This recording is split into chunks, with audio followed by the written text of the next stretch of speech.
Hello, everyone. Welcome to yet another edition of Torchfork Tuesday, the show where we get slightly liquored up and we talk about terrible games. Some of them are good, most of them are bad. I am your host, Slave to Machine, also known as Steven, also known as Jonathan Crane, also known as What the Fuck? How is he still here? I am joined today by the usual band of merry men and at least one woman. I'm going to start with Chris Kellogg. He is the de facto leader of this group, I guess. He keeps showing up. He's part of the reason why we're all here. Chris, how you doing? I am still learning how to unmute my mic in less than 3 seconds. How are you? I'm doing all right. You are finally in your new location. Yes. You've been there for at least a couple weeks now. How are you settling in? A couple weeks, more like a few days. This is so I settled in, I think, a few days. You there? But in this specific location, and it's been great. I hope to get a green screen behind me and to not just have a pair of windows eventually. Nice. Yeah. And next up on the list, we have, of course, Eli, the host of the game show. He is always doing that every Thursday at 9 p.m. Eastern, but the important part is 6 p.m. Pacific, the right coast. Eli is Best coast. It is indeed. Eli is drinking probably all of us under the table. Eli, what are you drinking this evening? What are you drinking this evening? I finished off a little over a pint of hard cider a little bit ago. And now I'm on to a 25-ounce can of Mike's Harder. So that's pretty good. I've got backup booze too if I need it. But yeah, I went through that pretty quickly. Cool. Oh, and by the way, yes, since you mentioned the game show, yeah, on Thursday, we're going to be playing Jackbox Party Pack 3 because that just came out last night. This is the hype week.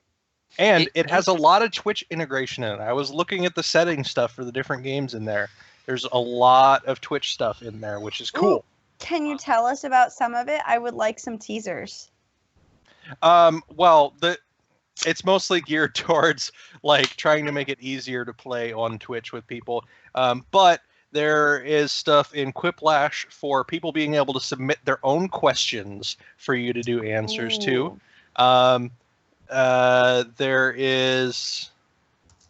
There's stuff where like people can suggest answers to stuff. And it'll also allow it to be tied into people's Twitch login, which I want to start off at the very least with that turned on so that I can see if that helps with figure out who is who in chat. We don't always have such a terrible problem, though. I mean, lots of people who come into the chat are usually more than happy to be like, I want that game. Yeah, usually. But there are a lot of times where people don't go with the name that they have in chat. So sometimes it gets hard for me to tell who's who. So I'm hoping it will help with that. Yeah, considering we recently had somebody in a game on the show, because that's the point of the show on Thursday is to beat the people playing and you win a game key. But somebody beat us and immediately left. Like just totally No, left. they were still there. I checked Really? the user list. After that, they were still in the chat. They just didn't speak up and they didn't get their game because they didn't say anything. Well, then they suck. But it just seemed want like to they give you had free left. stuff. Gosh darn it, guys. Exactly. Trying to. We even give you a handicap. We're usually 3 sheets to the win by the time people actually start winning. So, yeah, but we play the Jackbox games and Brawlhalla and pretty much everything else that we can find.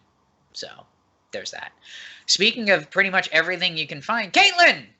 Caitlin, who has played the crap out of Zelda games, who played the crap out of the Pokemon demo, who's probably playing it right now as we speak. You are, aren't you? No. Uh-huh. I'm Just got looking up. Busted. Uh-huh. I knew it. We would have accepted that you were texting Gary, but I knew that you couldn't do that. Not on the 3DS. So, yeah, you played the demo just before this show, you addict. So, what are your thoughts about the demo? It was so much shorter than I expected it to be, and I wasn't allowed to catch any Pokemon. I almost wish that instead they had just had me play the first, 10 minutes of the game. Where you get your starter and you just dick around in the level 1 area. I don't know. I kind of wish it were that, but, it still got me so freaking hyped because I got to ride a freaking Tauros around town. Who the heck doesn't want to do that? It was, so prancy. It was prancing, guys. And I had, a cool magic helmet. It was the coolest thing ever. So, yeah. Anyway.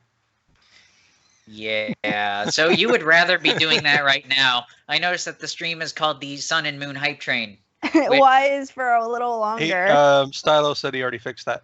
He fixed it. It was, though. Oh, well, I don't want to refresh because I like the fact that we're called the Hype Train. So that being said, great segue into what we're all about. So what we do is we drink. I mean, generally. Pretty much. Tonight, we're going to drink and do stuff at the same time. We have a list of games, which, if my math is still slightly correct, that looks like 9 on this list this time because I'm never really sure. We have a list of 9 games. A lot of them are horror related because it's October and an election year, because what's more horrible than that? And we are going to go through this list and we're going to give our thoughts on it. Some of them might suck. Some of them might really suck. Some of them might be good. So we're just going to get right the hell into it with the first one, Octave.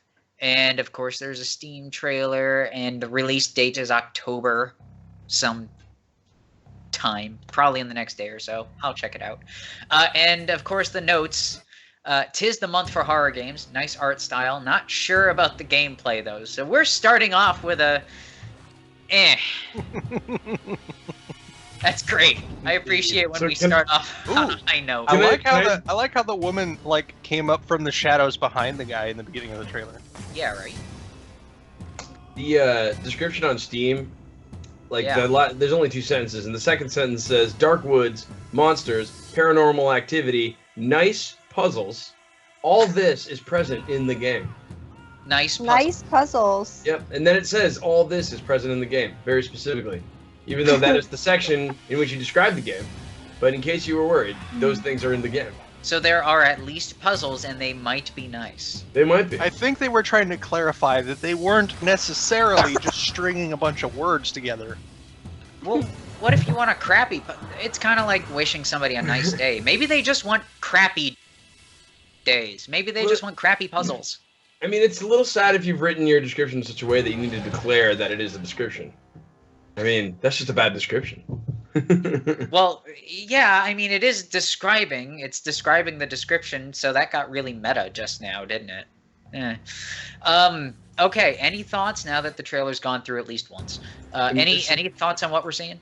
Some genuinely creepy monsters, I would say. It reminds me of the cat lady. Go on. Well, have you never seen that game? Go on. Yes. Oh my god. I have not seen that game myself. The cat lady is like the same sort of 2D art where things are a little bit rigid as they move around. But in that one, they did a really good job with the story and with the voice acting. Like, the recording of the voice acting was a little sketchy. Like, it sounded like somebody kind of recorded it in their basement or something. But the actual voice acting itself was really good. The story was great. It was creepy as shit. It was gory. So I mean, if this one kind of hits the same level as that one, then that would be fucking awesome. Yeah. I've heard of the cat lady, but I never actually played it. It looks a lot like Maniac Mansion. A little bit. I haven't heard of that one. Really? Like old DOS game? Way back when? Lucasfilm games? Nope. Or LucasArts, rather? Was it LucasArts or Lucasfilm? Anyway. No idea. Okay, it doesn't matter. But, still. So, yeah, I mean, to me, this looks really good. I wanted to write it off at first as just some standard, 2D pixely... Well, not pixely, but some standard 2D thing, platformer that's all over Steam. But this looks really nice. There's definitely some care given to the graphics, for sure. I just don't know much about the gameplay because, like the note says, we don't see it here. But it's intriguing. It's interesting. I don't know. It looks like you are actually seeing the gameplay. It's just This that is a sideways walking simulator. Crab Walk 2016. if it's like the Cat Lady, then it is a side scroller and it's kind of a point and click type of thing. So the animations play out based on where you click and stuff. I suppose I just would like a little bit more information is the problem. And a lot of trailers do that where they give you just barely enough. But, yeah, maybe I'm just too bitter and cynical, which is likely. I think it just depends on what the story is like for this one. Because the Cat Lady, if it hadn't had the story that it had, it would have just been weird. So yeah. All right. Well, it releases apparently October 19th. So I guess we're just going to have to find out. So we're going to move on to the next one. Yeah. So we're going to move on to the next one. It's called, I hate the title, True Fear, Forsaken Souls. And it is yet another horror game. It's a hidden object horror game, which is probably horrible in and of itself. Yeah. I love hidden object games. For all of these. Oh my god. The super basic 3D models that they used to render the scenes. Oh yeah, there's like rotating. And then it goes to scenery's graphics. Cool. I would play this. Like I played all of the Big Fish games. Oh, that's kind of creepy. Games. I bet you this is Big Fish games. It's not. It's not. I should have took the damn bet first. God damn it! It looks exactly like one. I know, but unfortunately, it's not. It's from the Digital Lounge and developer Goblins. Digital Lounge, weirdly enough, is also the publisher for Another World, the 20th Anniversary Edition. Did not expect that. At all. Very interesting. Goblins has done absolutely nothing other than this game, so discuss. I just don't like these. Honestly, if I wanted to play a hidden object game, I would lose my keys or something, and then I would just do that. It's just like these character models, I always can't get over how bad they are, and like I'll never enjoy like this type of game. Like there's just not enough involved. You don't do enough. I mean, I understand that like things look cool, they're slightly mysterious. Maybe for the right person, this is fun, but I would never touch this. But that one part's creepy. But puzzles. Why would you? Since Caitlin sounds like you're the only one that cares about this thing. Why would I want to play it? Yes. I want to play it because it looks exactly like the 10 that I played for the place that shall not be named. And like I thoroughly enjoyed them because I'm the kind of person that loses a ton of shit in my real life.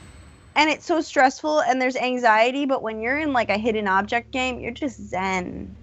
Okay, you're just like looking, you're perusing, and then there are like all these puzzles, and then you just do the puzzles, and it's just so exciting. Like you don't even get frustrated. You're just like clicking away, and there might be plot, but who cares? Because puzzles. Yeah, but you can basically just click all over the screen. It's just a static image. You have to like look. You have to like actually look for things. Like I guess you could click all over the screen, but that never helped me. I suck at these games. I just like them. Okay. That's fair. Eli, any thoughts on this? The only time that I've really liked hidden object games was when it was like a CSI type of thing. Like, when you're investigating something, then it makes sense to be like looking through the objects that are there and stuff. But other than that, I'm just kind of like, well, I feel like I could be doing this in a book. The last time wouldn't a hidden object pop-up book be fantastic? Wait, you ever played I Spy? Like, do you remember this I Spy books? Oh, that books. Yeah, I had all of those. I loved those. Yeah, I used to love those. And where's Waldo? Oh my gosh, Waldo was at the Ren Fair that I went to this weekend. Oh, really? Yes, there was somebody dressed as where's Waldo? He's at the Ren Fair. Yeah. It's funny. I don't know. The last time I played a hidden object type of game, it was the X-Files game on like CD-ROM, and like Eli said, the CSI games. Yeah, I mean that was also just something innately unscary about a hidden object game because you are like you have to cause the action. So how are you going to be horrified by finding something? You know? I don't know. Well, it depends Oh on my what god, I found something. Yeah. Oh my god, it's a thing. I found a skull. Whoa. I don't know. I don't really understand how it's supposed to be scary.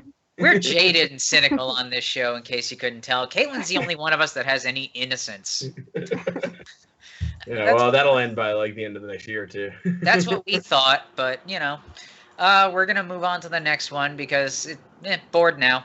The next one is called Unruly Ghouls, and Kellogg, this is right up your alley. It is the quote-unquote weekly VR game, keeping in tune with the Halloween spirit. Even. And you guys are so good to me. We really are. So that's the thing. VR. This is kind of weird though. Is this supposed to be like Ghostbusters? I don't know. Oh, so what we've got here is another stationary shooting game. So this is in the vein of the Mad Max VR or Space Pirates VR, which is a game I talk about a lot. This just looks like the same thing, but you're shooting ghosts. I'm starting to see that like with any platform, you're going to see people sort of copying a certain style, right? Well, what you're seeing here is people copying the stand in one place and shoot at things. Like, I don't really know what to call it. Other than that, it's a shooter. They probably really should have, at the very least, done it as a Ghostbusters kind of thing. Yeah. Like, give you some way to be able to move around a little bit more than that, and actually try to make it fun based on something that people are already into. At a minimum. This doesn't even look as good as some of the other ones I've already played, honestly. I mean, it could be kind of creepy because they are ghosts. And it looks like they have like some kind of special powers. Like, I gotta say, the animation's really good. A lot of VR games don't have animation. At least like VR indie games don't have very good animation for whatever reason. I mean, that's just true of all VR or indie games in general. But yeah, it's polished-ish, I would say. Not super polished, but more polished than a lot of indie games in VR. Polished-ish. Yeah. Ish. Yeah. I mean, I don't know what the hell those towers are supposed to be. Those are kind of weird, but yeah. You're using squirt guns, it looks like. So. Yeah, it looks like a bubble shooter more than a gun. Yeah, it does. That's totally how you go after Ghost, right? Now, I bring my bubble shooters. Well, ghosts are terrified of soap. Apparently. So Kellogg, I do have a question though. I noticed that a lot of these games on VR that are listed on Steam, they only show the Vive. What's the deal with the Oculus? I mean, we had a game like that last week too, where it was supposed to be for the Oculus. It said Oculus in the trailer, but on Steam it doesn't show it. What's the deal with that? Well, the Oculus, I think I've mentioned before, doesn't support like room scale, so you can't walk around in your room. But it also doesn't have like the specialized controllers, and the controllers are really important. I actually saw an advertisement for some today, so they're coming out with them. Controllers for the Oculus. The same like looking as the Vive too. It's still not going to work without the trackers, though. The laser trackers are very important because those are the things that place the controllers in front of you. Now, I don't know, maybe they've worked it out with the Oculus, but that I'd say that's a pretty big difference. Like having those two controllers and the fact they're so well designed, and they also use the same touch like pad technology as the Steam controller, and so they're also completely integrated with Steam. Like the controllers work natively with Steam, excuse me. So the whole experience is just a much more unified one from beginning to end with Vive. So I'm just guessing, no one wants to get the developers want to develop for the Vive because it's probably just better and probably easier to develop for. I'm going to say that too, I bet. And we've already established on past shows that you've had the Oculus, you had the DK2, I think. And then you jump ship to the Vive, and now you're solidly within the Vive camp. I am, and I do not regret my decision one bit. Why is that again? I don't think we ever actually went that far with the conversation. It was mostly, I love VR, and that was about the extent of it. Well, no, I mean, for a lot of the reasons I just described a second ago about the controllers and just the fact that it's a more just, like, the DK2 was obviously not intended for public use, or, I should say, they sold it to the public, but it was not meant to be like released as a consumer finished product. It was really a beta product. and it felt like a beta product. And it worked kind of as poorly as you might a beta product, expect a beta product to work. But I then had the chance to use the newer ones at different conventions, and I found that while they were better, they were just not as good as the Vive, which I also got to use at a convention. And I really had a mind-blowing experience at PAX where I got to use Vive for the first time, and I just felt that it was just a phenomenally better experience. And the room scale thing for me is really important because it doesn't make me nauseous. And I don't get motion sick easily, not like roller coasters, not on planes, not on boats. It doesn't happen to me, but I was getting really motion sick in the DK2. And I didn't get motion sick at all in the Vive, and that has a lot to do with the fact that you can walk around and you don't feel like you have like a disembodied head from your body, because that's not how you are in real life. Generally, no, but I guess tis the season. Any other thoughts from the folks that don't have VR? Okay, all right. This looks about as dumb as the hidden object game does to you. Oh, the hell is this crap? Oh, come on. You want to expand on that one, Caitlin? This is my problem with VR games, okay? They're always bland and like really, really, really freaking simple. Like, you can't actually design a full gameplay experience. No, you're just going to sit there and shoot stuff, and it's probably going to be like $25. Like, why? And you had to pay so much for the console in the beginning to get the freaking Vive, and you're gonna buy this? Who was it? Like, Chris, are you gonna buy this? Like, is this the kind of game that you want to sink hours of your life into? No, you're gonna spend 5 minutes on it and then get bored. I gotta agree with Caitlin on that. She's got a point. Can't really argue against that. But I probably wouldn't buy this game because there are a few others that are similar to it that have a lot more replayability, I would say. Although you're right, at the end of the day, you're still limited by your own physical ability to run around and shoot stuff. So it's 2016 and we're still fucking making Duck Hunt. Are you kidding me? Pretty much. Duck Hunt was awesome. I will not hear anything to the contrary. It was awesome for the 80s. Go buy this. Chris, well, no, because now we can just do that with people, right? Pretty much. Chris, what is the killer app for the Vive? And then we'll move on. What is the reason that someone should sink $1,500 or more into the Vive? So, man, I haven't played in probably in like a month or two now because of moving and such. But I ended up playing a lot of Alt Space, which is an MMO. And it's an MMO that is completely cross-platform too. You can even play it on just a PC. You don't need to have VR. And you can play it on Oculus, and you can play it on the Gear VR, you can play it on Google Cardboard. It's like super compatible with almost just everything. And so playing Alt Space, especially when other people there are in VR, was pretty wild because I met so many people from around the world, and you can just like, you're basically just like, it's I can't really explain it. It's just like you feel like you're actually hanging out with other people in a real life. And it's weird because you can hear them almost as perfectly as you can hear someone talking because of the way the positional audio is. And yeah, it's cool. It's a really cool experience. I don't know, gaming wise, I'd say the stuff Valve has made is the best. Like the Lab is by far the coolest shit I've ever played in VR. Okay. For sure.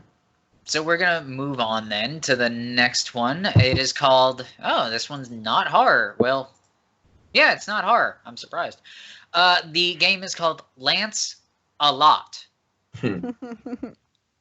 I hate puns. Lance a Lot. It's a couch You party don't hate game. them. I hate this one so much. It is basically Joust from an isometric / overhead perspective, which is interesting. Couch party game. Not sure how well it will do with everybody wanting internet multiplayer. Yeah. Local fly, couch co-op only, folks. That No. actually kicks ass, I think. But that's me. But yes, there it is. So I expect a Harry Potter Quidditch mod any day now for this. I'm just going to say that now. So yeah. This looks awesome. You were just bitching about Duck Hunt in 2016. This is Joust. Yeah. This is even older. How often do you see like video games about jousting though? I mean,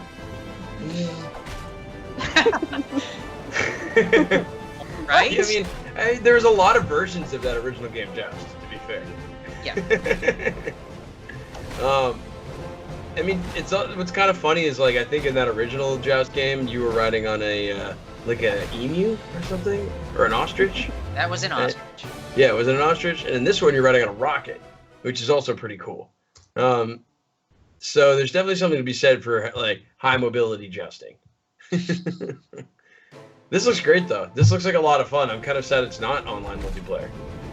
I kind of prefer the local couch co-op things. We have a lot. I'm just not interested in this one overall. Why not? Why?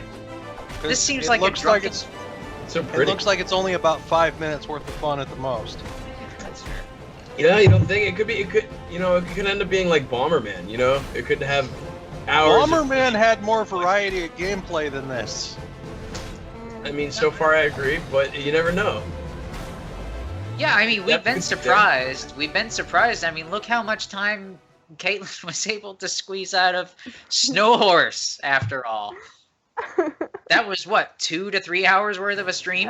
It was. It was a long stream. And you regret every second of it. No, I don't regret buying that game. I'm mad at the developers for not making it more wholesome and filling. How much wholesome do you want out of a snow horse? But I want to race against other snow horses like a derby. I want a snow horse derby. Go download the Zoo Race. You will not be disappointed. Any thoughts? Any other thoughts? Eli's on this one? Kellogg? I wish I could play this. I just wish I could play it right now. Honestly, if it was in front of me, I would play it right now. You would play it right now? Mm-hmm. What if I told you that you could theoretically play it right now? For the low price of $9.74. That's right. Apparently it's $15 normally. So for that $15, you get what Eli calls shallow as shit gameplay. Yeah, so it's. I think you'd be a lot better off playing Nidhogg. Yeah, it's 35% off right now. $9.74. Woo! Special promotion ends October 25th. I think it looks good, but I don't know if it looks $10 good. There's just no way I could legitimate paying $10 for this game if it didn't have online play. Yeah. Because I'm fine with there also being local play. I think it's a great thing. Yeah. But you really have to. Why is there not online play? Come on. Honestly, the gameplay looks about as complicated as Nidhogg. Yeah. But with Nidhogg, there's a lot more room for skill in what you're doing. Mm-hmm. So even though that one's 2D pixel art kind of fighting, I think that one is probably more entertaining to play. Fair enough.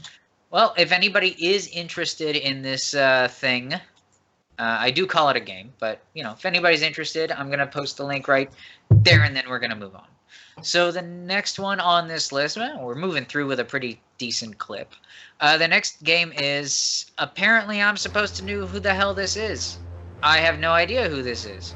The title is Infinite Air with Mark McMorris. Holy shit, Mark McMorris! I don't know who that is. I don't either, and I like to watch snowboarding in real life. I always follow the Winter Olympics. I don't know who this is. Mark McMorris. Who are you, Mark? If you To could Google. Wait, it's an torchforkmob.com and inform us of who you are, we will acknowledge that you exist. Oh, hi, Mark. Yeah. Hello, Mark. He's a Canadian professional snowboarder who specializes in slopestyle and big air events. That is legitimately every single snowboarder, right? This looks really beautiful, though. This looks really pretty. I love snowboarding games. I am one of those people. I remember distinctly being really into them in the N64 era. Snowboard Kids and 1080-degree snowboarding, and then a little bit of the GameCube era with SSX Tricky. Yes. There were some great classic snowboarding games, and I never really picked them up. Honestly, it's kind of like the skateboarding games, like Tony Hawk. Honestly, looking at this, I don't see anything better than those games. It looks like this is just trying to sell itself on having somebody else's name on it. Yeah, they're trying to sell it on being realistic, but when you want to play a snowboarding or skateboarding game, you want to just do crazy shit. Not just that, but looking at it, it's not even that realistic. Yeah. Well, also, like, there's another game coming out, and I remember seeing E3. I don't think it's out yet. That is like more of like a snowboarding MMO, but like you can do snowboarding or skiing or any kind of like sport, like snow sport, and the graphics are even nicer than this. And it's like you can do it like anywhere on the French. Like they recreated the entire French Alps or something like that. Oh, And, really? yeah, and it just looked awesome, and it was like super cool, and the tricks looked insane. Better than Snow Horse? And was it, No. That's not saying much. Yeah, I should. I'm trying to remember now. It was it wasn't during one of the console sections. It was during one of the developer sections. It was one of the big. It might have been Ubisoft. I can't recall. But at any rate, there are other snowboarding games coming out that I think will be cooler than this. But this looks nice, and it looks okay. It looks okay, but it doesn't look like it outdoes stuff that came out 10 years ago. I could probably boot up SSX Tricky right now and be more enthralled than what I'm okay. seeing. As disappointed as I was in Steam. EA's reboot of SSX, I feel that it was actually better than this. Really? Yeah, I was Because just the reboot the only sucked. reason it was the last game I bought for PlayStation ever. I never bought a PlayStation game again after it. But yeah, I bought it. I played through all the way. And then I was disappointed that I couldn't couch co-op with my friends. I couldn't couch race them. I couldn't do any of that stuff because they took it all away. And that's what was bad. But the game itself was really good. And they just missed what made the SSX games good. Gameplay, music, Gameplay, music. The gameplay and the music were there in the reboot, though. I have the soundtrack for it. It's like they tried to make it a gritty, like Batman Begins reboot of SSX. It's like they tried to make it Call of Duty. They only have online multiplayer, and you don't actually play against people at the same time. You only race people's times. You only race ghosts. But part of the reason why I liked SSX Tricky is because you could tell that they were just trying to have fun with it. It just felt too super serious. I actually didn't like Tricky as much as I liked SSX 3, to be honest. I liked SSX 3 a lot better. Fair enough. Which is because you could competitively play with your friends on the couch. And that's what was fun about it. I played, like, my sister and brother and I raced each other, tricked against each other for like probably at least 300 hours of our lives. Every summer we played snowboarding games because it was the only thing we could play together, like where two of us could be playing at the same time that we had in the house. Okay. Any other thoughts on this before we move on? I hate to interrupt the flow of the Mark McMorris fan club. Because we are obviously all fans. Yes. So the game I was talking about before was a Ubisoft game. It's called Steep, and I dropped a link in chat. I think it's the snowboard game that people should pay attention to. It includes like skiing as well as the squirrel suit, whatever those are called, flying suits. The graphics look phenomenal, and I think it's a much more like modern take on what that kind of game could be, because it's hard to innovate, I think, on the gameplay. The gameplay on the other games was really tight. So what they did here is they made it like truly next gen by like blowing it up, making it kind of not quite persistent world, but kind of like large world, where you can just, where it's got a really cool HUD, but still kind of lets you like, mostly just play the game. And then, but you can get really goofy. Like you've got people wearing antlers and stuff on snowboards and just like doing cool half pipe tricks. So at any rate, that's what I think. That's how you do it right, I feel like. Steep is also on our upcoming games list, and last I checked, it's coming out December 2nd. Yep. Nice. So we'll get back a around month to and a it. half till that. This Nice. might be a AAA game that I would buy because I love snowboarding games. And that's Eli like- and I are still going to play snow at some point. We just couldn't get the scheduling down. So let's get back to the misery, shall we? No, I Yeah. don't. I blame you, Caitlin, on that one. You blame me? Yeah. Yes. Let's I all have blame. a lot of work, okay? Oh. I'm never home. We know. You should just start streaming from Chili's. Can Yeah, you do that? If there actually they do have Wi-Fi. I could stream from Chili's. Perfect. So take your 3DS and then Yeah, just quality. stream the demo for a week straight from Chili's. Yes, I try mean- not to spill drinks on it. Come on, it's cross promotion. They'll love it. But let's get back into the misery. I don't mean the rest of the show, honestly. I mean the next game is called Lithium, Inmate 39. Just 39. Looks hella creepy. Yeah, even. Or where you're heading to. Oh, There are memories that will follow you. damn. I was watching the trailer on Steam. I didn't see that coming. Well, that's kind of the idea. So he was like some kind of little goblin creature, not looking real happy with life. Well, And if you were a goblin, he's- would you be happy? I mean, not if I was this particular goblin. It looks like his goblin warden came for him. And then he was like, oh, but before we release you, you must go through these swinging blades of doom. Well, see, that's the problem. Make sure that you're not taken in by Jigsaw, apparently. Why would you have such a security system? It seems kind of dumb. They're rather slow. Yeah, and mostly, like, in other prisons, they just have turnstiles. But in this particular prison, they count the number of people by hacking you in half. Chris, what prisons have you been to that have turnstiles? It's near the front. We can't talk about it until we get his attorney on the phone. That's right. I've seen some things, man. I've seen some things. I See, see. he didn't really move so much as he was incarcerated, and they let him out for good behavior.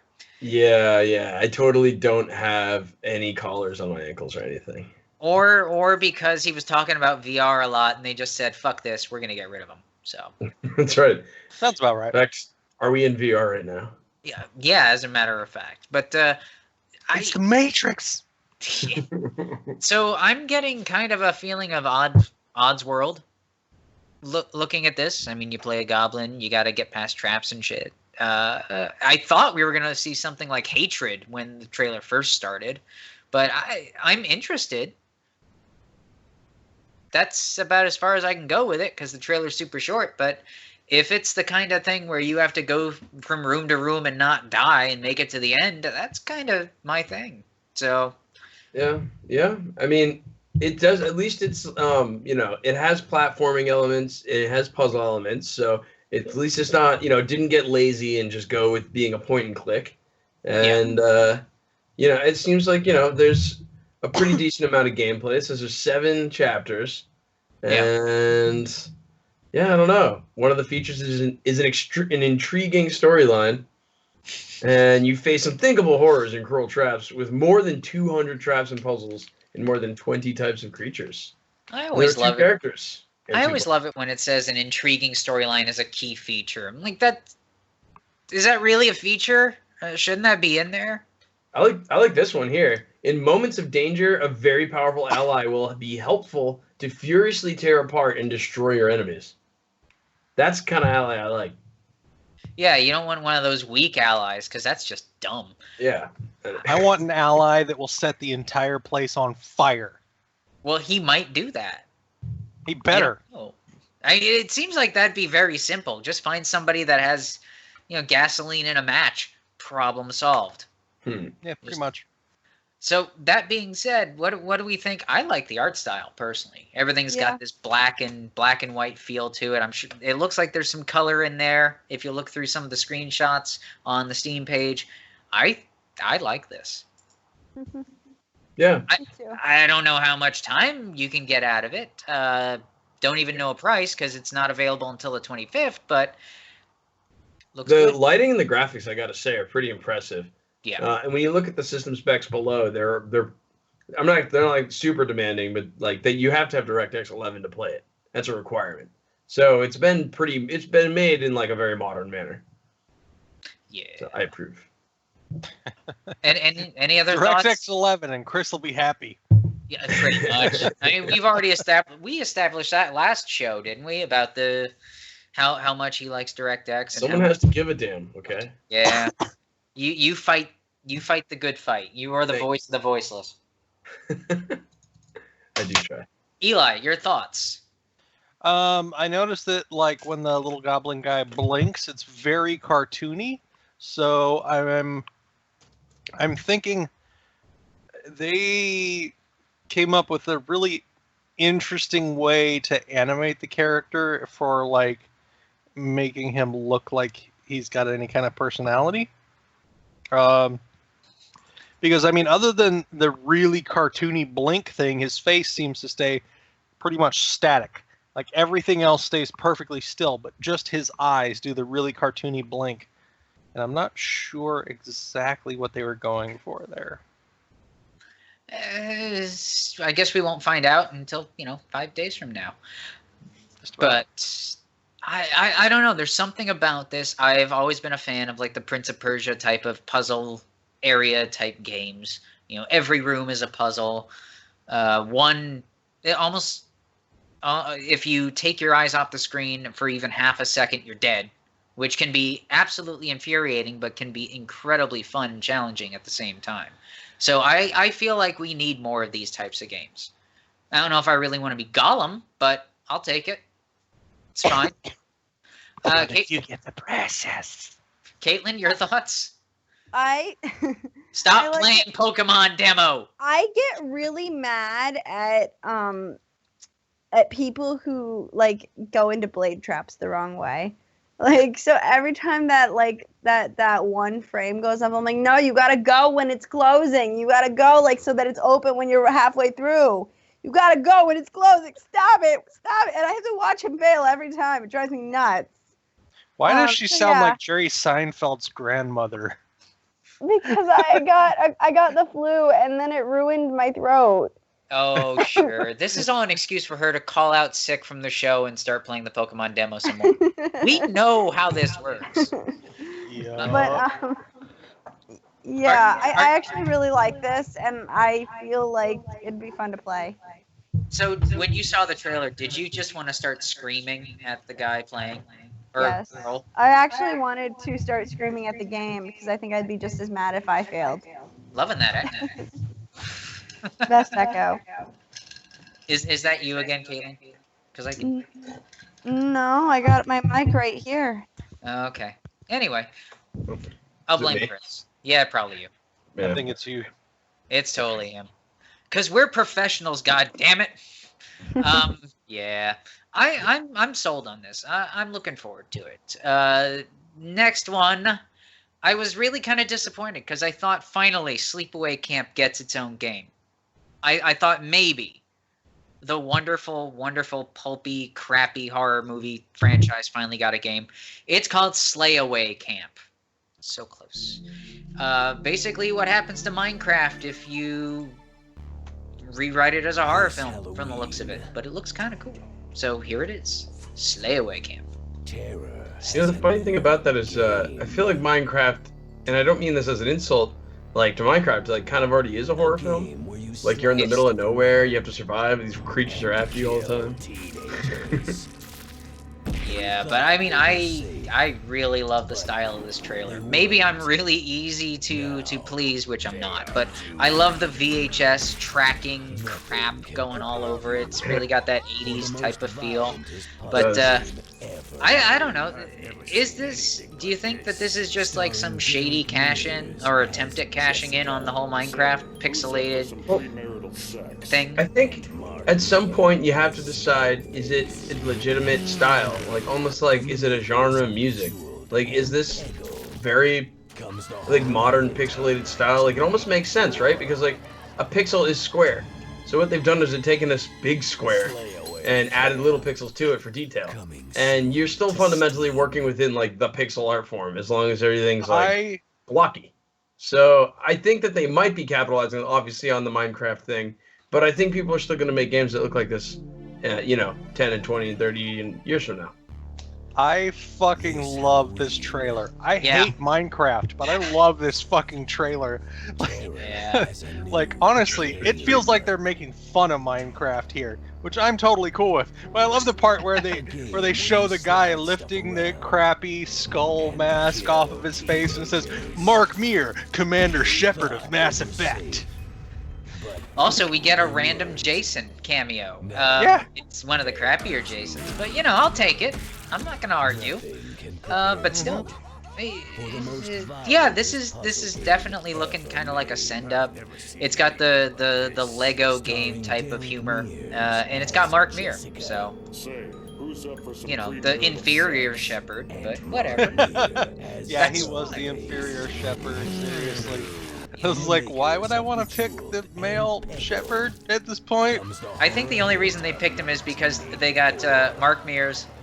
Or they got Mears for Jason and Mir, so they just wanted to make sure that they've got that nice thing going on. And for some reason, we have a random unicorn. This is crazy enough to actually get my attention and keep it. Seriously. But I like non sequitur humor, so. It said Lumber Muncher. Do you think that was like a joke on Number Muncher? That's probably. I think maybe that was That's probably an innuendo on something else. Lumber. Oh. There you go. Caitlin, your thoughts on this? No. That was it? Her thoughts are okay. Can you elaborate on the thoughts of no? Why? Like, this isn't like, it's okay, but like not something. Hilarious. It's not something that I can see what the point of playing it is. Is it just Dead Before Daylight but pixel form? Like, what is this? No, I don't it's know about what humor. It's about. Okay, maybe I don't have humor. I get. Okay, the cops are kind of. We've already established that by this point. Yeah. This is the kind of game where I'd actually have to try it to actually give you an opinion, because right now I'm just looking at little squares dying. That's pretty much the idea. Yeah. Like, I mean, there's an awful lot of chaos going on. Yeah. But I don't know. I feel like this is one of those games where you sit down and start playing it. Like its hilarity will reveal itself. I'm sorry, but the trailer. I know we knock on trailers a lot on this show, but I really do like the fact that it went ahead and it went totally off the wall. And I like the fact that it ends up with the Friday the 13th breaking the glass meta thing at the end. Little touches like that. At the very least, it shows at the slightest bit of respect for the source material, which is obviously 80s slasher. Mm. And Eli and I seem to be like the biggest hardcore horror nuts on staff. So, and I hate Minecraft with a deep, deep passion. So I'm watching Minecraft midgets getting destroyed. I'm sold. You know, it's going to be coming out on the 25th. So it bills itself as a puzzle game, which is not very clear in the trailer, but yeah, there's that. Any other thoughts, Eli? Not really. I like the fact that you're basically murdering Minecraft characters. That's good for me. And I could probably watch that gif of the Lumber Muncher 9000, hint, hint, wink, wink, nudge, nudge. And they call it Chippendale. Oh, how... Eating wood. God. There's the link. Just take a look. It's not just an animation. It is a game. Yeah, this looks interesting to me. Cajun coding. Or Cajun coding. Yeah, Cajun coding. Yeah, this is a game. Thanks for joining us. In case you don't know what we're all about, we are looking at a bunch of games that are going to be releasing in the next week or weeks down the way on Steam for PC, sometimes for PS3, PS4, Xbox, Nintendo platforms. And so we're just looking at the trailer and going, what the hell is this? And what this is friggin' glorious, as you can see right there. So... the game is going to be releasing on the 25th. It looks awesome. I want to know more about the puzzling, but until then, just stare at that gloriousness and realize that Caitlin has no soul. And then we're going to move on to the next one. I want to keep watching the trailer. Is that okay? No. The next one is called Crazy Machines 3. No, it's really just called Crazy Machines. I just had a Crazy Taxi flashback. It'll pass. The original physics puzzle game for the PC, finally now with a new version, looks like fun. Well, Stylo, we will find out. Or maybe we won't. I don't know. So is this kind of like the Incredible Machine? Is that what I'm getting out of this? It looks to be the Crazy Machines. But you know that game, The Incredible Machine, from long ago, that you would solve puzzles that were basically physics-based puzzles like this, with various household items and other shit, essentially. It looks like it's a giant Rube Goldberg machine, which yeah, exactly. And you would usually have to like accomplish some goal at the end, and it usually was like a meaningless goal, like get the ball in the basket. But this looks awesome because it reminds me when I was a kid. I used to play The Incredible Machine and The Incredible Toon Machine, both awesome games. What's that, Eli? I was saying that is the essence of Rube Goldberg machines. It is trying to accomplish the simplest task in the most complicated manner. Exactly. and that is definitely this. This is the second one we've seen in a row with a stuffed unicorn as an item in one of the screenshots. Oh, that's a balloonicorn. Okay, I see what they're doing there. Even rare unicorn, the balloonicorn. Yeah. Let's pander more to Valve, shall we? I digress though. So yeah, this looks fun. We've all played some physics-based games in the past, right? So Kerbal Space Program, getting drunk and blowing up your astronauts, always fun. That is not where I thought you were going with that sentence. Well, guess the fuck what? I don't think it's late enough for us to go any further with that sentence, good sir. Indeed. But yeah, Caitlin, your thoughts? Do you still not have a soul, or do you like the idea of this? I like the idea of this, but it seems like really complicated. Whenever I see people set up contraptions like this in their house, and like the videos that you see that are clickbait on Facebook, and then watch them, like I'm like, shit, I could never do that.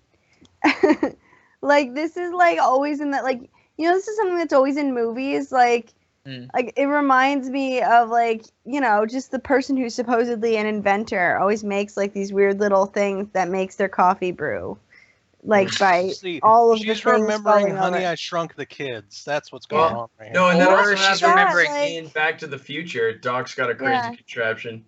Or Pee-wee's Big Adventure. Yep. Well. Or Wallace and Gromit. They also have How crazy dare you! So often, this is an often trope. So seeing it in a game is kind of cool, but like if you have to make it, I don't think I could do it. Okay. I mean, if I could design a machine that made me coffee in the morning in a game and test that. But I'm talking totally about like the like impossibly complex machine that makes you coffee by like a ball falling because the candle burned out for the night and rolling down a thing to hit the thing to roll, I don't know, like a windmill down the hallway to hit your coffee maker button. So what, did you great. just not... Actually, I'm going to do that. Did you not play, what was the board game, Mousetrap? Oh, I did. No, I had that as a kid. I didn't play Mousetrap. Oh, God, that was an amazing game. It was basically just a board game where you make not even really make it. You just kind of set off the Rube Goldberg machine and capture plastic mice. So. This is like a play on the domino effect type of machine. Yes. Yeah. Yes. Eli? I was going to say, on an unrelated side note, yeah. Any of you ever played Shadow Lord? No. I imagine not. It was a really obscure board game, but just curious. Go on. What was? Where are you going with the board game? It was unrelated in any manner. I was just curious because you brought up board games. Oh, I was hoping you were going to tell us about why it was so unrelated. It looks super unrelated. It was a totally different kind of game. That's why it's unrelated. You are totally right. I'm looking at this, but I'm going to link it anyway because, you know, we can do that shit. Yeah, that's right. It's our channel. We can do what we want. Seriously. Yeah, so any other thoughts about this wonderful thing? That's actually several games in a row that don't suck. I'm actually kind of surprised. Yeah, this week's another light week in terms of sucking. Light sucking. Very light. Phrasing. We're used to a lot more of that. We're usually used to the heavy sucking. And a lot of it. I'm gonna let that hang in the air while I drink. Lots of it. Yeah. You know, to the point where it's kind of embarrassing how much of it happens. Yeah. Maybe next week. Maybe. Yeah. Anyway, any other thoughts, Caitlin? This isn't exactly your jam, because you have no soul. I'm Eli, not good at it. Eli is referring to games that don't even really exist. Well, games that nobody else has played anyway. And Stitchwood, not even remotely close. Just gonna leave it there. Yeah, you don't have to get Steven drunk at all for that. He's seen the Tuesday show. We suck all the time, every time. At least 60% of the time, all the time. But any other thoughts? I like this. I would totally play it. It's available now, so you can go find it on Steam. Special promotion, 10% off, so that's like 50 cents. Oh, excuse me, $2 off. Ooh. $17.99 now on Steam. Go buy it. It looks kind of awesome. Have they done anything else?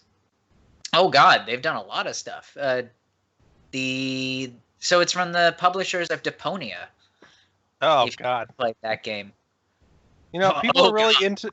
People are Go on. really into Deponia, but I saw some extremely shady shit from them on Steam before, where it was like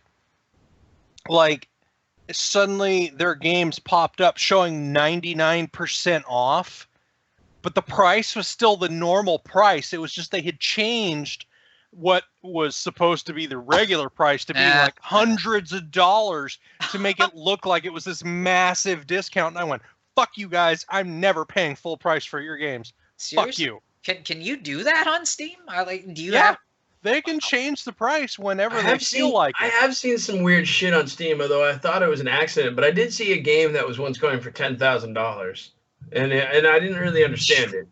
But I was like, wow, a $10,000 game. But I was like, that must be a typo. Wait a second. What was the? You've seen a game that's listed for 10 grand so that they could It's drop gone now. I'm assuming they fixed it, but I remember looking through, just searching through, like, sometimes, like, you search for games, right? And I was searching by price, and I was like, oh, I wonder what the most expensive game is. And I organized by price, and a game popped up for, like, $9,999. And I was like, this, and I clicked on it, and that's what it was for sale at. I was like, man, someone must have just made a mistake somewhere in the database or something. But, yeah. What kind of mistake winds up It's a- equating to $9,999? I mean, the easiest way for that to happen would be if they typed in $99.99, thinking it would be $99.99. Well, who's gonna? That would still be an expensive fucking game. Yeah, No you're right. kidding. I But agree. But there have been some $1,000 apps. I remember a couple of years ago there was one called. Oh well, I'm just gonna look it up. It was Well, called there was like one- Rich there- something or other. There was literally a $10,000 app that was called Yeah. I Am Rich. Yes, that's it. Yeah. It's Yeah, and that is all it did. 9,999. All you did was push a button or something that said "I am rich," and that was all it did. Yeah, no, it's $1,000 app, and it was a little red gemstone, and you tap it, and that's it. It just lights up. You tap Yeah, the button, that's what it is. Yeah. You tap it. Yeah, you tap it. Oh God. tap that ass. So I have to wonder. I want to see a $10,000 game on Steam now. I task any developers that may or may not ever be watching this. Put your game at $10,000. It's the complete version of Star Citizen. Comes with its own starship cruiser, not the whole ship, just like a little pod. Well, the you cruiser. get the concept art. Yeah, The Right. concept art. yeah. They still have the $5,000 cap ship, right? Steven, they have a $15,000 package for Star Citizen. Okay. And mind you, I like Star Citizen. You do. I fucking like the game, but I find it hilarious that there is a $15,000 game package for that. How many people have bought those? Is there a way to see the metrics? Of I who think there's owning these probably things? like 2 or 3 people that bought that.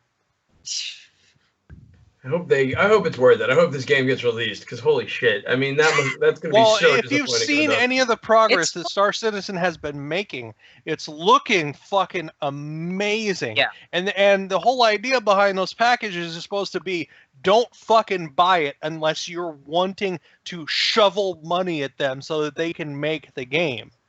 Don't do No, I it get otherwise. If it's anything other than that, then just buy the cheapest game package you can get. But I still find it fucking hilarious. Yeah, There's a $15,000 game package. Yeah, I mean, I've played Star Citizen. I'm a convert. I spent a year and a half saying it was never going to come out. Then it came out, and like, oh, this is actually kind of fun. But I'm not going to drop $15K on a friggin' digital good. No. You can just give that money to me, and it will probably be just as well spent. Yeah, exactly. Yes. But I get Hear no that, folks. return on. Don't spend your money on Star Citizen. Just give it to Eli. But I mean, what return But on he will then investment do I spend it get? on Star Citizen. No, he'll spend Yes. it on booze while playing Star I'll Citizen. send it. I'll spend a little bit of it on Star Citizen and a whole fucking lot of it on booze. Yeah, booze, and like maybe 1 or 2 pieces of streaming equipment for y'all. And I'll give you a free game package to Star Citizen in the Ooh. process. Whoa. Actually, to be fair, his streaming equipment is the booze, Chris. So there's that. Oh, that's a good point. Well, right, when I said streaming equipment, what I actually meant was a toilet where you could just game and sit and use the bathroom at the same time, so you just never have to get up. This is entirely Still possible. get that for under $1,000. Yeah, you can get that under $50 from probably CVS or Rite Aid or something. Walmart. Yeah. So every time I think we've hit the bottom of the humor on the We show, found a new low. just start digging that sub basement, folks. We're gonna move on. Well, dying is what happens in Star Citizen when you suck, so you should suck less. Sucking seems to be the name of the game here today, Stitchwood. I appreciate when you come in and we can just talk about sucking all the time. Suck. Much sucking. Speaking of sucking, I don't like Dragon Ball. I'm gonna put that out there. Yeah, I'm just gonna lead right into it. It's Dragon Ball Xenoverse 2, The Quickening, The Reckoning, The Revengeancing. I don't care about Dragon Ball. Revengeancing. The reverse engineering thing. You know it's gonna come from Konami once they're done with all the pachinko machines. But anyway, They will They're never never be done. done with the pachinko machines. They because are never Konami done. doesn't know how to make video games anymore. they didn't really know to begin with, but that's Hey, they did some amazing video games They in the did. past. and Can someone way maybe yes. here or in chat clarify me what is the Xenoverse? So I'm familiar with Dragon Ball Z and GT and original Dragon Ball Z, but what is the Xenoverse? Does anyone know? Google, tell me Google. Xenoverse doesn't tell me shit. Oh Sorry. my god, the graphics in this look like shit I would have expected 10 years ago or more. That's kind of PS2, PS3, isn't it? Yeah, Yeah. a little bit. That ass though. Yeah, look at all those. Shit. Lots of asses. Asses all over the fucking place. 'cause they Such don't have much ass. else to show. Everyone is so well defined in this. I feel like if Alucard is listening, he's probably raging right now because we're all making fun of this, of whatever the hell Dragon. He doesn't even like Dragon Ball, does he? I don't know, yeah, because I think Dragon Ball is like the common man's anime at this point, you know? Like, he's got more sophisticated taste than that. That's right. Alucard No, somewhere. it's the with- COD lovers anime. Oh god. Like nobody is actually saying what Xenoverse is. I think it might just be something that was tacked on there. Bandai Yeah. did anything, didn't they? I mean, a Xenoverse just sounds like a whole universe full of people that don't want them to be in their country. Or in their verse. That's xenophobic. But, well, you know See, what? This you- is something you we should understand ask Heather that. about. We should ask Heather, what the fuck was Bandai thinking? They needed to come up with more words, so they invented the word Xenoverse. You guys concentrate on Yeah. Oh, and by the end of that, you definitely saw a very large Kamehameha wave. Because it is not Dragon Ball Z without at least a 30-minute charge up. Did he say Kamehameha? Yes, he did. Yeah. So yeah, Kamehameha wave. I'm not really sure what Xenoverse is or Xenoverse. I like Dragon Ball Z. I know a thing or two about the Dragon Ball universe. All right, I'll look up Xenoverse. Falls it. Yeah, because my Google foo has failed. It basically just brings up Dragon Ball Xenoverse. So I guess it's I Xenoverse assume- with an X. It's developed by Dimps and published by Bandai. Of course it That is. name came sounds out- appropriate. Oh, so the first one only came out last year. This one's just okay. So they've confirmed. Dimps has been it's- around for a while though. They had a hand in Street Fighter 4 as well, I think. And this is the best they could do? Yes. Oh, okay, so here you go. Unlike the previous games of the series that usually follow the original Dragon Ball story, Xenoverse features an entirely new story featuring the player's custom character. In 2014 V-Jump number 7 issue, in which the game was announced, I'm guessing that's Japanese, draws attention to a mysterious figure watching the first battle between Goku and Vegeta from the shadows. That's the very first one. Is that the one that's like, oh, his power level's 9,000? Oh, that was on the show. Yeah. No, that was the entire first game. But You just loaded up and... But that was in, yeah, well, I think it's the moment they're talking about. I don't know. But with red hair, Scatter, blah, blah, blah. Okay, so the point is that, like, this character was unclear, and then that can be you. That is the point. And that you are this unknown character, and therefore you can be whoever you want because the character's unknown, and that's how they fit the Xenoverse into the normal Dragon Ball universe. So what I'm understanding is it's just some random idiot came along, saw 30 years worth of powering up, saw the fight, that was it. Is that basically Dragon Ball? That is the entire plot of Dragon Ball since it was first created. Okay, so can someone please, for the love of all that is unholy, explain to me why people like Dragon Ball? So Dragon Ball Z, like, if you could watch Dragon Ball without ads, Dragon Ball Z was actually pretty entertaining because the episodes were like actually 20 minutes long, realistically. And so you could watch 3 episodes in an hour, and you actually got a significant amount of story and entertainment in that hour-long period. And there were periods of time where it was like genuinely interesting to see what was going to happen in these fights and who was going to win. But like, I really mean that, like, Dragon Ball Z kind of, I think, was like, is kind of like anime's version of wrestling. You know what I mean? Like, it's like you like the heroes, but it's all pretty formulaic, and like there's always the same type of fighting. But you're always kind of rooting for your favorite guy, and like there's always kind of like somehow a more extreme version than the previous time. Right? Like, that's how they ended up with, like, Super Saiyan level 7. Because it was like, they had no choice. Because, like, you could only get more powerful, not less. So they kept inventing the more ridiculous levels of Super Saiyan. Even though, in Dragon Ball, they already determined and declared the highest level of Super Saiyan was a giant monkey. And so all the other levels of Super Saiyan were between that and becoming a giant monkey. Now, wait a second. The anime version of pro wrestling is Kaneko Man. And that was awesome. This is like the, okay, if we want to have a correlation to pro wrestling, this is like the TNA of anime from the looks of it. But it's every single episode I've ever seen is, I'm more powerful than you. I'm more powerful than you. For like 30 fucking minutes straight. Yeah. To be fair, I was a fan when I was starting in like 6th grade. Yeah, and I think you need to be. Yeah, I think because, like, Even when I was a kid, when this show would come on, it bored the fuck out of me because it was the same shit over and over and over again. Like, yeah, to be fair, I don't know why I liked it. I did, though. But then I liked Mighty Morphin Power Rangers and VR Troopers and what else was Mighty there? Morphin Power Rangers was more interesting. It was. It really was, because you got the buddies. No, come on. It was a lot more interesting. I'd rather watch Dragon Ball Z now than Power Rangers, honestly. If I remember correctly, because Dragon Ball Z, and I could be wrong, but Fox had a big block of like everything they could pull over from 4Kids, and everything that they could pull over from Japan just got like dumped in the early morning hours. So if I remember, it was like VR Troopers, Power Rangers, Dragon Ball. I think Big Bad Beetleborgs was something.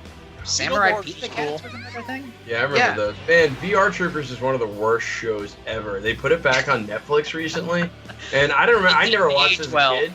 Yeah. Or maybe I watched as a kid. I don't remember, but like maybe I caught 1 or 2 episodes or something. But like, it is actually one of the worst shows I've ever seen ever. I never saw VR Troopers. So. Oh, it's so bad. It's just like there's no plot, and the acting's terrible, and the script is terrible, and the whole fucking thing doesn't even make sense to begin with, because they like travel between regular reality and virtual reality, but like virtual reality is like, it's like traveling to like the upside down, like in, you know, in Stranger Things. Like they've like created this alter like like I don't know what they call it, like the minus world, like from Mario. It's not like virtual reality in a computer. It's really stupid.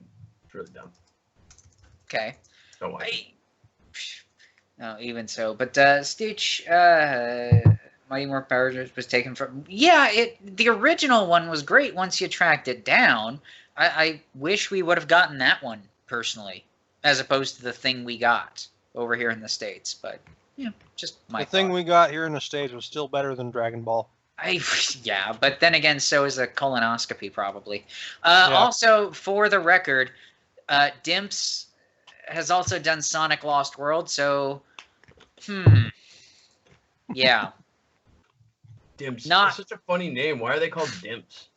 Well, it's a Japanese company, so figure it out. I'm sorry, but there's you know what though? Enough said. You're right. But the Power Rangers reboot, because nobody really wants to talk about Dragon Ball Z here. Caitlin, do you want to talk about Dragon Ball Z? Do you want to talk about Dragon Balls? Not like anymore. Maybe when I was 12. Okay. Can you explain why people watched it? Because I don't know. We're talking specifically about a game right now, and the games were very fun. Yes. So this might have been worth playing for some people like 5 years ago.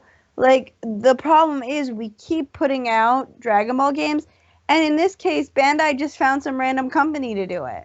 Like, they didn't even quality check. Well, Dimps is not exactly a random company. They have been around. They've done pretty much every single friggin' Dragon Ball fighting game out there. Okay. Dragon Ball Heroes, I'm just reading right off. Don't worry, guys. I don't actually know this crap. I'm just reading it off their site.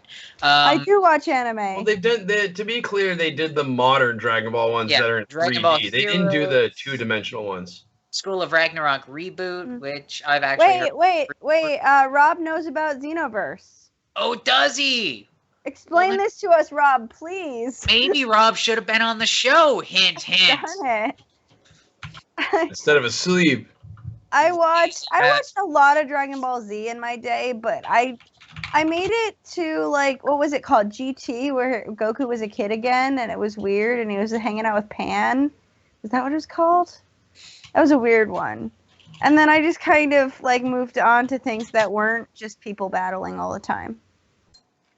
And then life got much worse. The thing that always bothered me was just the fact that a single battle, with even just not even a single battle, like a person doing one fucking move in a battle, one attack, could take 4 fucking episodes. We don't need 4 episodes for a person to shoot one fucking fireball. Just fucking shoot it already. Are you sure? Because I think it was actually 2 or 3 episodes before that damn fireball got fired off. I don't care how many it was. It shouldn't be more than 1 episode. It shouldn't even be a complete episode for one fucking fireball. Well, they want to make sure that the fights last a while, but when the commercials are they don't need to last that long. Yeah, this is true. It's just I've never been able to understand the love for Dragon Ball. I mean, but then again, when I started watching anime, I was watching stuff like Monster. So, who knows? But the Dragon Ball games were good. I will say that. I don't know about this, but I think it was like explaining the appeal of Dragon Ball. The best I can say is that if you got into it, it was like really like extreme. Like it was always like trying to be as extreme as possible within its own sort of universe. And if you were into the universe, it was pretty cool and fun. But if you didn't like the universe, and I can understand why you wouldn't, because frankly, it's a pretty simple one. There's not like the characters weren't like very deep. The voice acting was pretty weird and like poor and kind of confusing, particularly Goku's voice. Like eventually you got used to it, but Goku's voice was one of the weirdest like voice acting choices ever. And but I don't know, for some reason it was like quirky and I liked it because I think for a lot of, at least for me, it was so different from anything else I had seen up to that point. And I was also just getting another anime at the time. So it was kind of a gateway. It was a gateway anime. It got me into like Cowboy Bebop and Trigun and a bunch of others that I ended up really liking. Okay. Trigun, Bash the Stampede, those are all good. Any that you would recommend over Dragon Ball other than, all of them? Are you asking me specifically? Yes, let's get everybody's opinion on anime, and then we're probably going to end the show because, yeah, what more can you say? It's Dragon Ball. It's a fighting game. It's a fighting game with balls. It's got balls. This is what I would say. Original Dragon Ball, not Dragon Ball Z, but original Dragon Ball isn't like the other ones. It's not as, it doesn't have the long battle sequences. It doesn't have like the stupidly like large charge up scenes, and this like the characters have like depth. They're funny, they're interesting, the writing is funny and kind of quirky and weird. So original Dragon Ball, where they're like chasing the actual Dragon Balls, is like a cool universe and is really, really, really good, and I really recommend it. Dragon Ball Z is a totally different ball game, no pun intended, and like is not the same. It's different. I'm not going to say it's not as good, but it's definitely different. Probably not as artistically. It has less artistic merit than the original Dragon Ball. Original Dragon Ball has genuine artistic merit. So I'll leave it at that. So, I mean, other than Root Canal, what would you recommend over watching Dragon Ball Z? You're muted, which is great. Silence. I don't want to stop him, really. Does he know? I don't know. This is Wait, great. are you talking to me? You go. Yes, you. Oh, were I thought you were talking to Eli. I was super confused. No, my mic's not muted. Wait, say it again. You were muted. What do you recommend over What do you Dragon Ball? recommend? Oh, I thought you were saying, I don't know what. I must have. No, I mean, we're going to What do I go. recommend over Dragon Ball? Probably. I mean, I feel like I have a very like mainstream. Like I wouldn't be the person I would ask if I wanted to know what was good in anime. I'll put it that way. I have some things I know I like, but they tend to be the things a lot of people.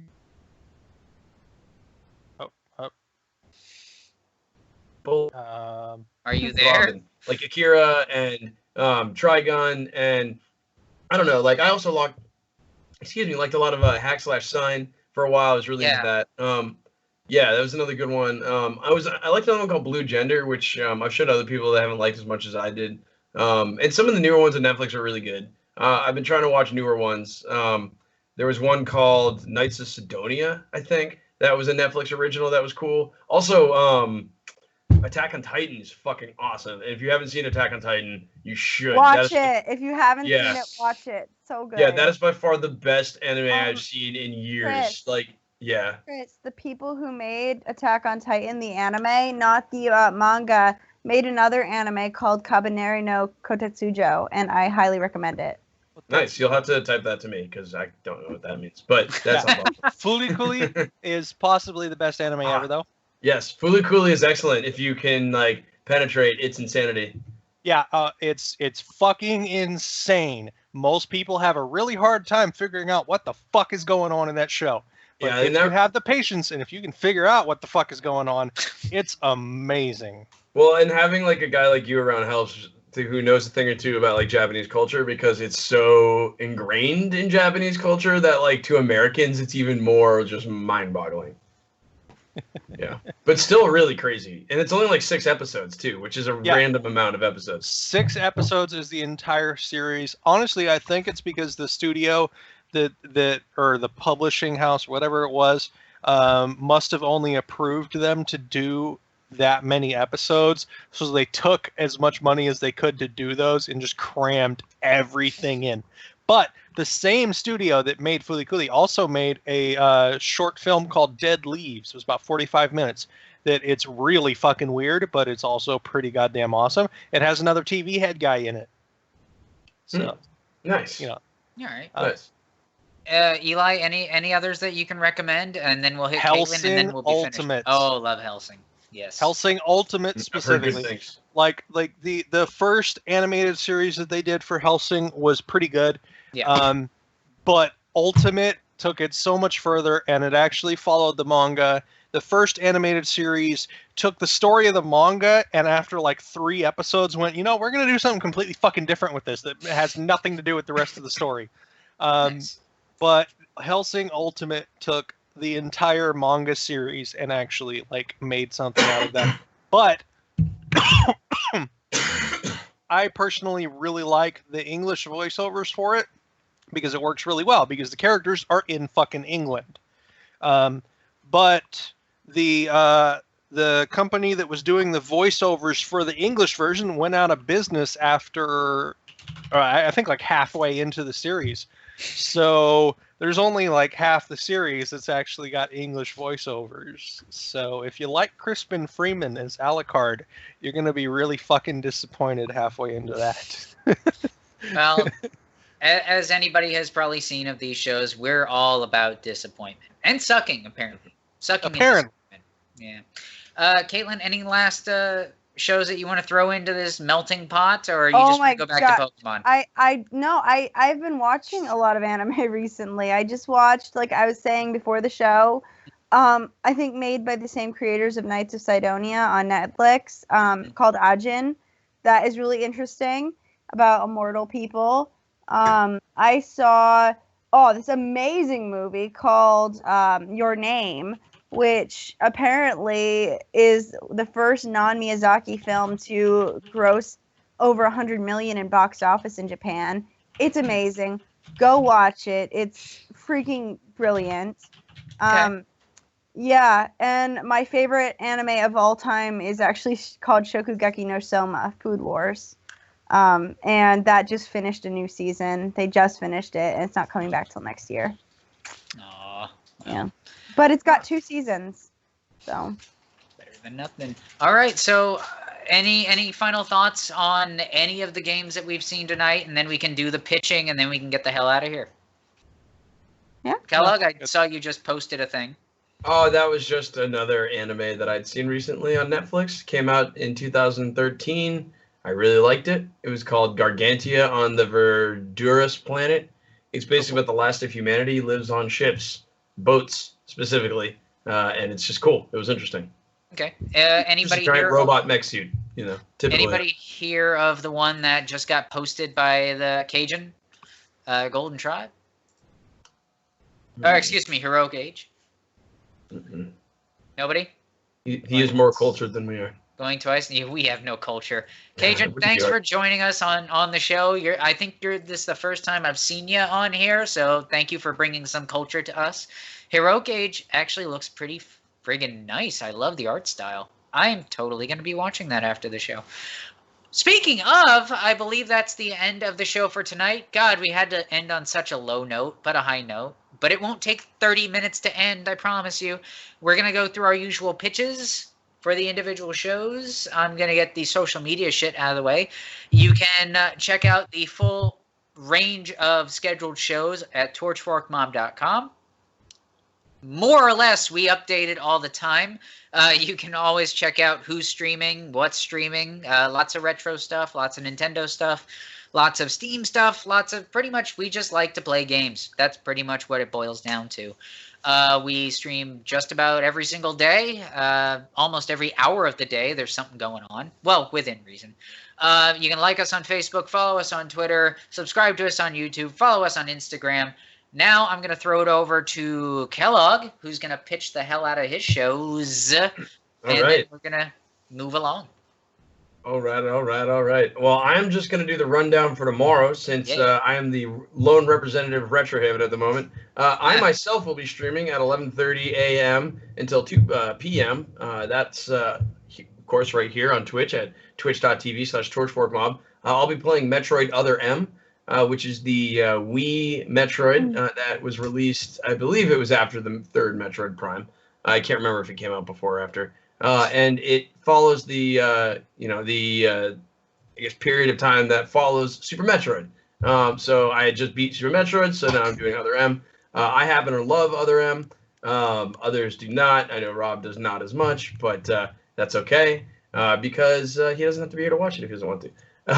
Of course, right after me, from 2 p.m. until 5 p.m., Rob will be picking up for Retrohaven.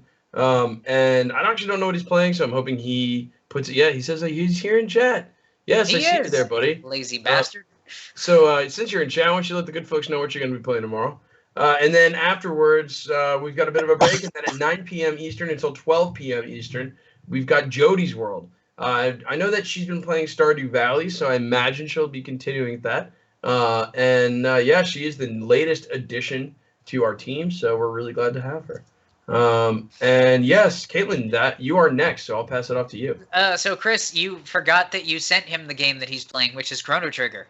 Oh, he's doing Chrono Trigger. Good. Yep. I didn't know if he'd finished that game or not. So I don't know why he hasn't. The lazy guy. Yeah, it's a short game.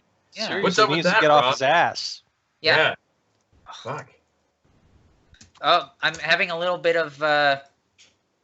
Yeah. So in case you're wondering, you can join the Discord. Moobot already talked about it, but Cajun, it's so much easier to respond to you here. Also, Cajun, thank you for joining our community. Oh, God, do we cover indie games? My God, we cover indie games a lot. A lot. That's primarily what we do. Yeah. So, Eli, what the hell do you do? How do you mean? Pitch your stuff, man. Oh, you're talking about with TFM. Okay. Just in general, yeah. Yeah. So Thursday night I do the game show, which is however many shows that is. I don't care. Basically, that is where we play some games against the audience, and if somebody in the audience wins a game, only one person, then you get a free game key out of it. I have a list of something like 180 game keys to give out. So pretty much, if you beat us at something, which we suck at a lot of the games that we play, if you beat us, you get a free game out of it. And I try to aim for games that are open to anybody that wants to join in, and I try to make sure that you can join in easily if you want to. This week, we're actually going to be doing Jackbox Party Pack 3 because that just came out last night, and it looks like it could be a lot of fun. I'm going to be there, too, for the first time in a long time. Oh, yeah? Yeah, are you going to be on the show, or are you just going to be playing? Well, I could be on the show or playing, whichever you need me on, buddy. I just need to know beforehand. All right. Well, I guess we'll chat tomorrow, but I'll definitely be around. All right. And then some of the time late at night, I do a show that I call After Dark. It's totally freaking random. It's when I have the energy and I feel like it, I will stream late at night until I get to the point where I feel like I want to go to sleep. Mostly relaxing games. Yes, and they do get some interesting characters in the chat room late at night, don't they? Yes, Yeah. they do. I tend to get people from the UK or like, Europe in general on that show come in to chat. Yeah, and of course, Caitlin gets all the wonderful, wonderful, stable people during her streams. Yeah. That's Only so the most stable. That's so You good. guys keep me young. From now on, Keep me I young promise. with your youth. Yeah. That's right. Anyway, please.